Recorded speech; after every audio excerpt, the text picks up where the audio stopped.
कारोबार कहां कहां तक फैला हुआ था। यानी अब जो नई खबर निकलकर सामने आ रही है वो सट्टा बाजार को लेकर, यानी सट्टा बाजार के कारोबारियों से भी उसका वास्ता था और ये पैसा सट्टा बाजार में करोड़ों की रकम उस तक पहुंचती थी। एक रिपोर्ट के जरिए हम दिखाएंगे।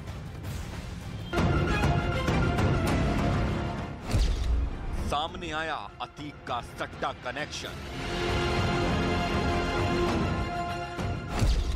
सट्टा बाजार से करोड़ों की कमाई करता था अतीक। सट्टे में लगाता था अवैध वसूली के पैसे।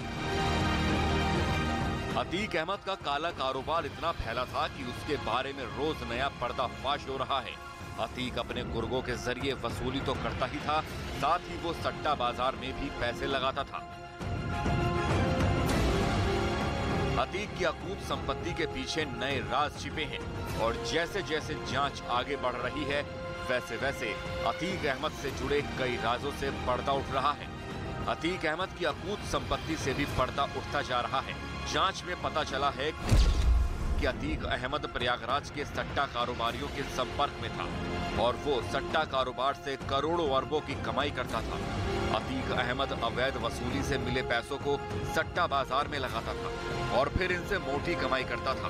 अतीक के सट्टा कनेक्शन की जानकारी मिलते ही पुलिस इसकी जांच में जुट गई।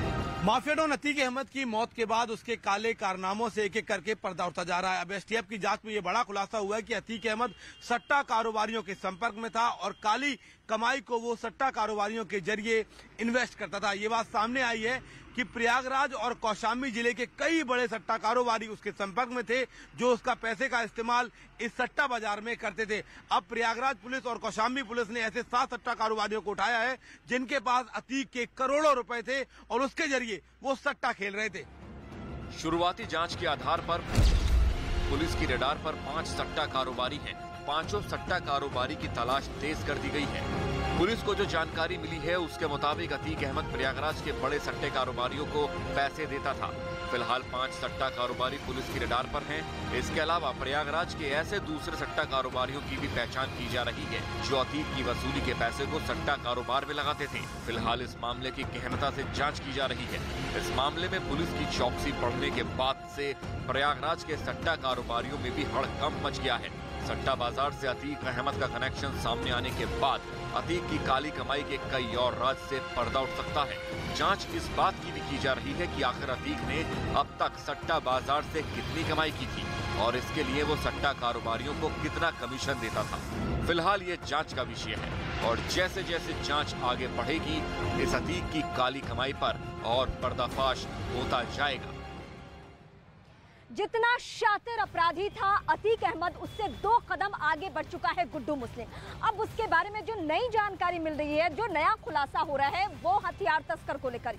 यानी दिल्ली का एक ऐसा शख्स जो कि हथियारों की सप्लाई करता है जिसका नाम अवतार सिंह है, जब वो पुलिस की कड़ी में आता है तो एक के बाद एक कई नाम सामने आते हैं। जिशान, जावेद, ये सब ऐसे नाम हैं जिनके जरिए प्रयागराज में अत्याधुनिक हथियार मंगवाता है गुड्डू मुस्लिम और उसका इस्तेमाल कहां होता है? उसका इस्तेमाल होता है उमेशपाल हत्याकांड में। एक और बड़ी जानकारी, एक और नया खुलासा ये निकलकर सामने आया है कि लखनऊ के एक बिल्डर से वो लगातार संपर्क में रहा है। अब पुलिस की टीम उस बिल्डर को भी ढूंढ रही है, उससे भी बातचीत करना चाहती है कि आखिर उसकी और गुड्डू मुस्लिम की इतनी क्या बातचीत हुई है। क्या उससे भी कोई मदद ली है गुड्डू मुस्लिम ने?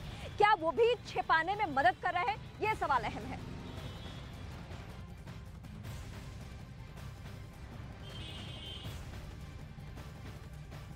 तो जो सबसे बड़ी खबर हम आपको बता रहे हैं, हथियार तस्कर के बारे में बता रहे हैं कि हथियार तस्कर कैसे उमेश पाल को दिल्ली से प्रयागराज में हथियार पहुंचाते हैं और उन हथियारों का इस्तेमाल कहां होता है? उमेश पाल हत्याकांड में। उस उमेश पाल हत्याकांड में जिसमें उमेश पाल के साथ 2 गनर भी मारे जाते हैं और ये मामला इतना आगे बढ़ता है, ये पूरा प्रकरण इतना आगे बढ़ता है कि आज गुड्डू मुस्लिम फरार है, शाइस्ता परवीन फरार है, इसके अलावा अतीक का पूरा परिवार शिकंजे में। और इससे आगे बढ़कर खबर ये भी जो आप सभी को मालूम है कि अतीक और अशरफ भी इसी प्रकरण में जब बहुत मामला आगे बढ़ा तो मारे गए।